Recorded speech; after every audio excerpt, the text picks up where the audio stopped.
So all eyes this weekend will be in Jeddah, basically looking to see whether or not Saudi Arabia and the other non-OPEC members are going to come to an agreement when it comes to keeping these oil prices just exactly where they want them. Of course, it's no surprise that countries like Saudi Arabia and the UAE would want to see oil prices reaching $100 a barrel once again. But let's talk about the private sector just for a second. We spoke earlier this week to the executive chairman of Investcorp. This is a company with about $22 billion under management. And I asked the executive chairman, when it looks forward to what you're going to do in this region, you have investments all over the world, but let's talk about Saudi Arabia. What's exciting to you there? And how do you think that Saudi Arabia and the UAE are going to deal with oil prices and that volatility we're seeing in prices going forward? Let's listen in. No one could have seen, say, the meltdown that happened in the oil prices.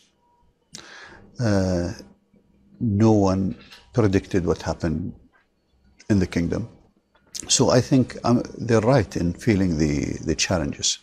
But I think also what happened is that every government in the region have set itself for the future.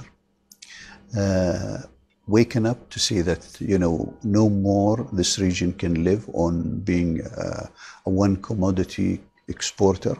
There's obviously pains in the short term. But I think governments in the region really need to say, when this is all done, whether the oil prices come back or no, what have we achieved? And if they have achieved diversified economies, created jobs, better education, then it has been a fantastic time. So a lot of pressure there, the executive chairman is saying, on these Gulf governments in particular when it comes to what happens next in terms of using whatever boon they get from these oil prices to really move their societies and move their economies forward. We also had the chance, of course, to talk about that company's investments in Turkey. Let's listen into what he had to say. Turkey, we have few companies in there. We have invested in Turkey. Our companies are doing well.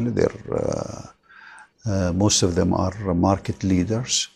But like you said, the currency doesn't help them, and the geopolitics there is not helping.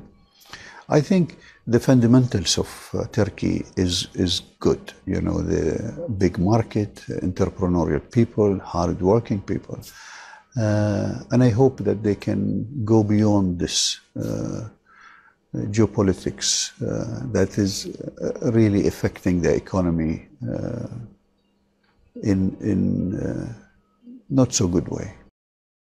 Hey there, thanks for checking out CNBC on YouTube. Be sure to subscribe to stay up to date on all of the day's biggest stories. You can also click on any of the videos around me to watch the latest from CNBC. Thanks for watching.